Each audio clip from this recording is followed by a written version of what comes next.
itself is a beautiful fountain, because you hear that water run, and it was soothing to sit there.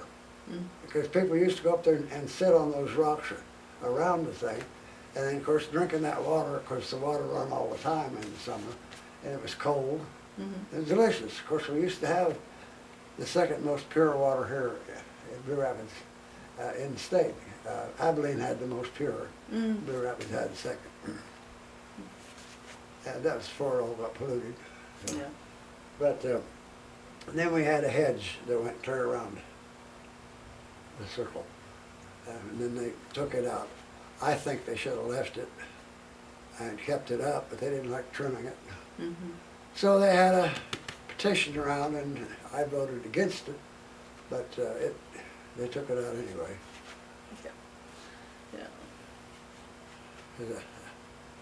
They come around and got people to sign a petition whether to keep it or take it out. And of course, we had a lot of new people move in and stuff, and they wanted to take over everything and suit themselves, and they pretty much did that. That's why the fountain got changed. And I don't think I never walk through the square anymore. I used to all the time because you stroll through there and you know, it was like a trip back in time in some ways. I remember in the winter they would take, after they took that statue out, they would go out and they'd cut a Christmas tree and they'd put it up in there and light it up. It sat right in that center fountain, and they'd put it up with cable. That was a large tree that they put in there. And but every year they did that.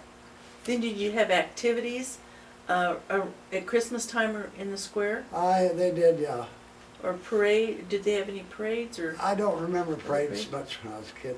I know we used to have carnivals and stuff set up here on the square from time to time. You mean in the driving area? Yeah. Oh, okay. That was before they had blacktop that was still gravel, and they could drive their stakes and stuff in. They had them uptown here from time to time. Okay. Do you ever remember a carnival being set up over where the grocery store is now? In that lot? No, I don't remember. Because that used to be pretty full of buildings and stuff before they tore it all down. That was pretty congested down there. Building Jerry up. Sorick is the one that tells the story about a carnival being set up over there. I don't recall that. But I remember it being set up around the square. On the west side. They always kept one side of the square open. So Well, you wonder- that's when you could go either direction. But they'd set it up on the west side. And do you remember when there used to be two-way traffic around the square? I do it. I think they changed that probably in the early 50s, somewhere in there. 'Cause us kids used to race around the square a lot. Were you out at the dedication of the new bridge when they put the new bridge in? Yes, it was. What do you remember about that? Well, we had a big barbecue. I rode out there with some kid here in town and drove his dad's big truck, just the tractor. I can't think of his name. And the governor was here. And if I remember correctly, the barbecue wasn't all that good. But it was free. It was free. There was a large crowd here. Governor Carlson, I'm pretty sure it was him. He came up and cut the ribbon on it. So and I think I was 16. It was before I went in the Navy. I think I was about 16 years old at that time. Around there. It was, and I forget what year it was. It was, of course, before they opened the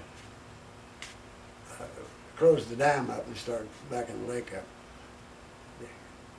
Because they did that about the time I came home from the Army, and then I left, went back to work for the government in Washington, worked at the Pentagon.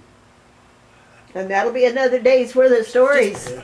Yes, Yeah. I could tell a few there, but I probably shouldn't because I'm under the Secret Act.